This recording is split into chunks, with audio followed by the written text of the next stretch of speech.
Hi, welcome back to the channel. I'm John. I hope you caught the first video where I introduced the collection. Today I'm going to start work on the early Tiger one. So first off, a big thank you to everybody who subscribed so far after the first video.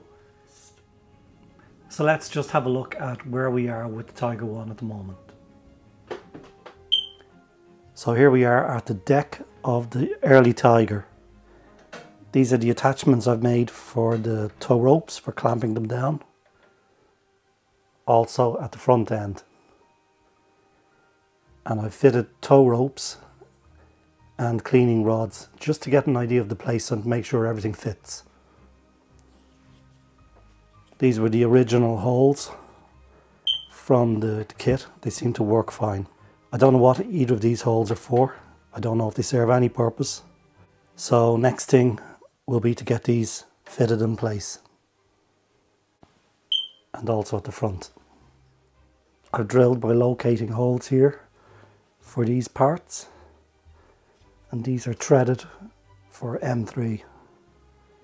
So we just fit them now. So that's the front ends of the tow cables in place. Let's have a look at the back now. I've lifted the rear deck. This is my deck support. It's one I made myself. I didn't have the kit parts. So the section that's fitted on here is where the tow cable clamps go. So I will have to remove that to screw the clamps in place. In these photos, you can see there are cuts here and here on these grills. And the same on these grills, here, here, here and here. Again, clearly seen here. I don't know about the new kit, but I'm using very old white metal parts, so I'll have to make those cuts myself. Here you can see where I've marked the areas that will be cut. Here, here, here, here, and on the other side.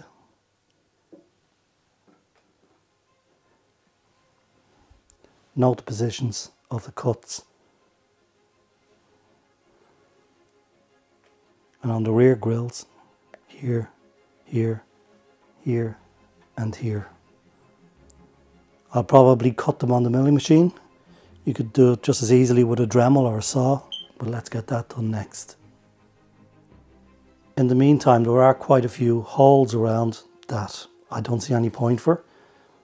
These holes over here, I'm not too sure what they're there for. I don't see any reason for them. So I'll be filling them and a few others.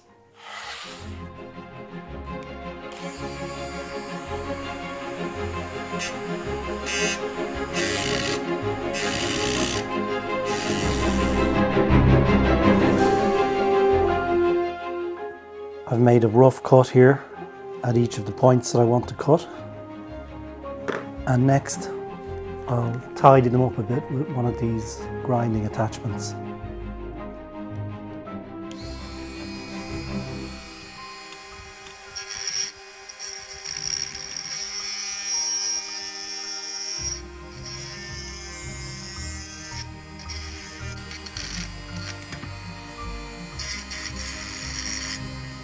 Next I want to drill out this filler cap.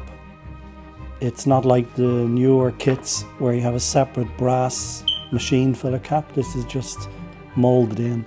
So I'll make my own filler cap, but I'll need to drill this out first. And I'll just use hand tools. I won't use a milling machine or anything else because it's too awkward to get this into my vise. So just basic hand tools. So just something to support me so that I don't drill through the table.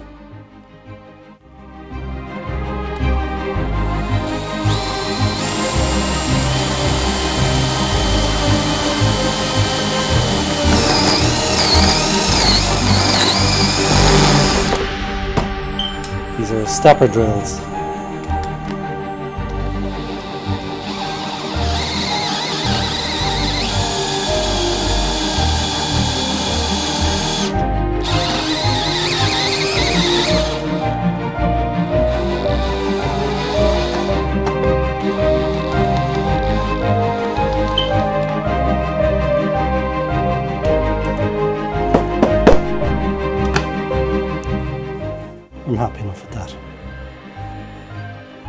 So that's both my rear grille sections done, and now I'll move on to the forward grille sections.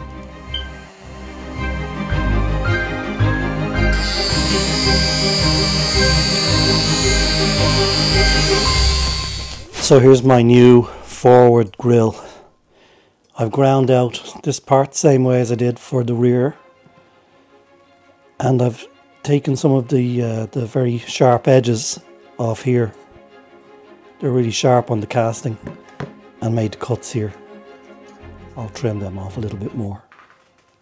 Here are the cuts I've missed when I first mentioned cutting the rear grille. There should be a cut here. I made this cut with a jigsaw with a metal blade, much easier than using the Dremel. Here's the previous cuts.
So here you can see the filler caps I've made for the rear deck.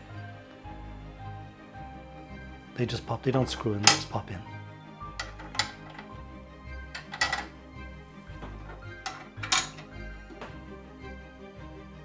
And I've left a band here where I can add some weld detail. We have the grills for the rear deck. You can see I've folded these parts here, and these I've just bent over. I've also put a profile on here so that it fits neatly onto the rear grille. This is the forward grille cover. I'm going to add a little bit of detail to this, and I'll show you one I've completed now.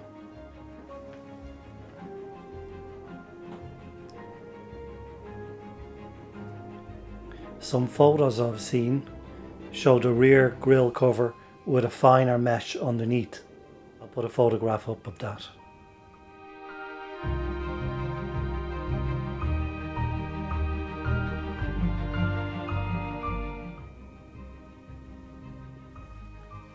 So if you want to add this mesh in your grills, this is the material I use. It is possible to buy a very fine brass mesh, but this is much more economical. You can buy this mesh in most car accessory shops. It's used for repairing holes in bodywork. One piece of this mesh is enough to do the two rear grills. If you use a vice grips, you can just put it in and bend it.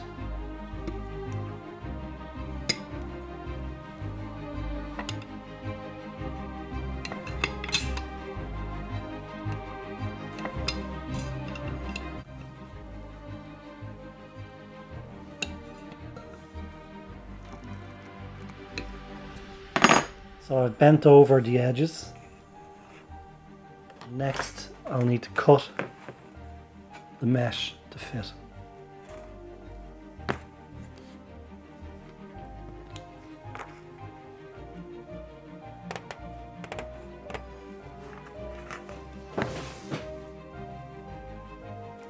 Mesh is now cut to size, but I'll need to cut this piece out as well.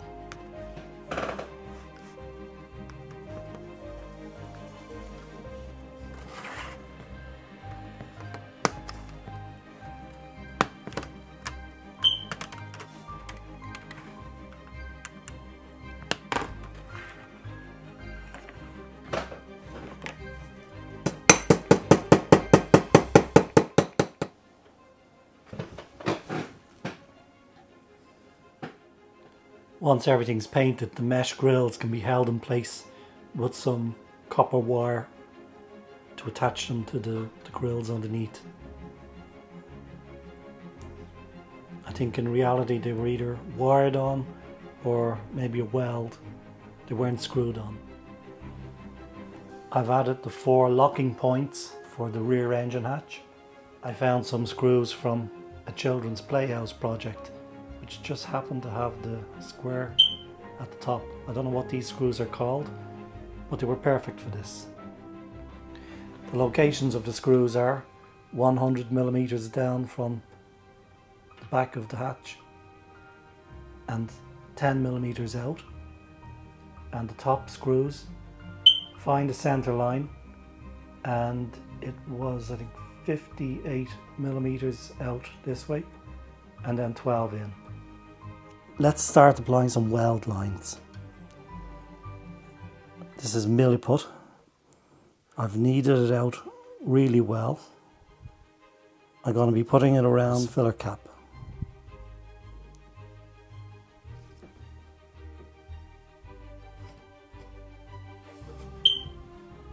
Start applying a bead of milliput weld. I've made my own tool. I'll show you how to make these later.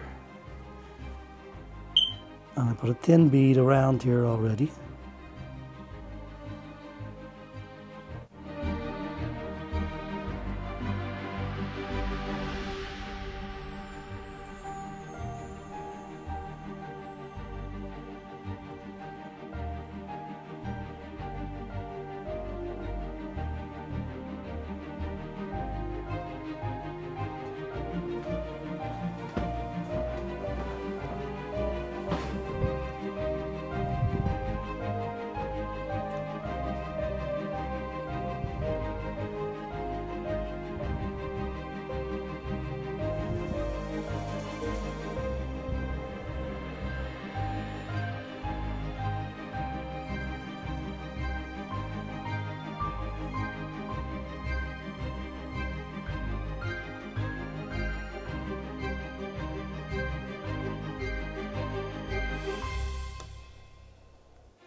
So that's pretty much most of the rear deck weld done.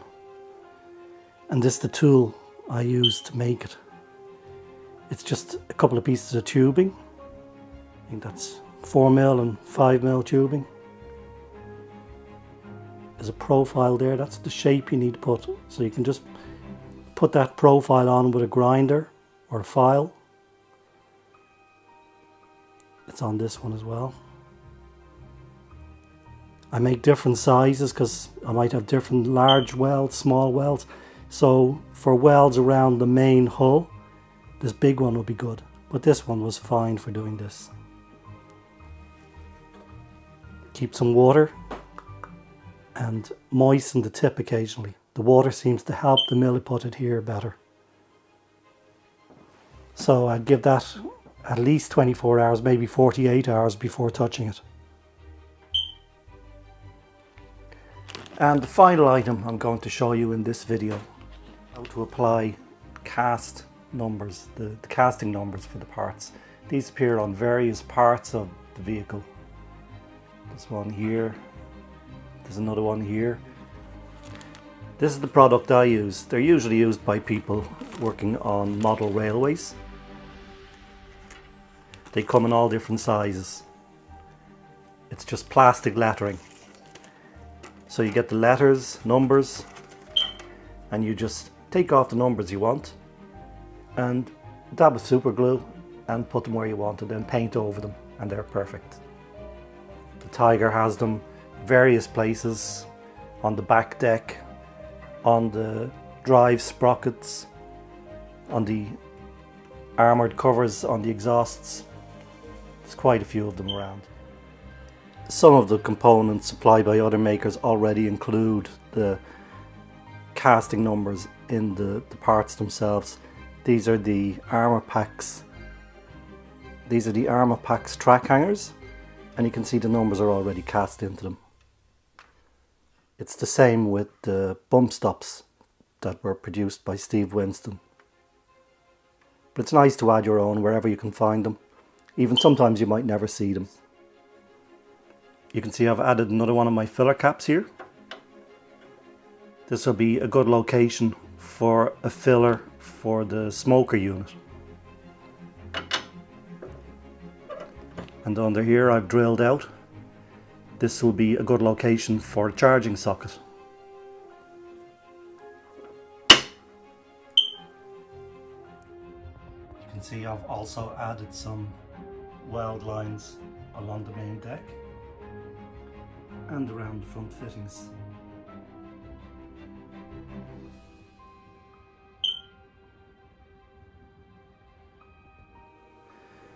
I still need to make the levers for here, which lock the hatch in the open position. I don't have the kit parts, so I'll have to make my own. And also the lever to hold the engine hatch open. This isn't the correct part. I have to make the part for here as well, because again I don't have the kit part. So hopefully have them done by the next video. So we'll wrap it up there for this video. Hopefully you found it interesting. Again, a big thank you to everybody who subscribed after my first video. Hopefully you'll continue to support the channel by subscribing and hit the like button. I'll put a link to my first video up here, and maybe later there'll be another one here. And don't forget to hit that subscribe button. Thank you, see you again next time.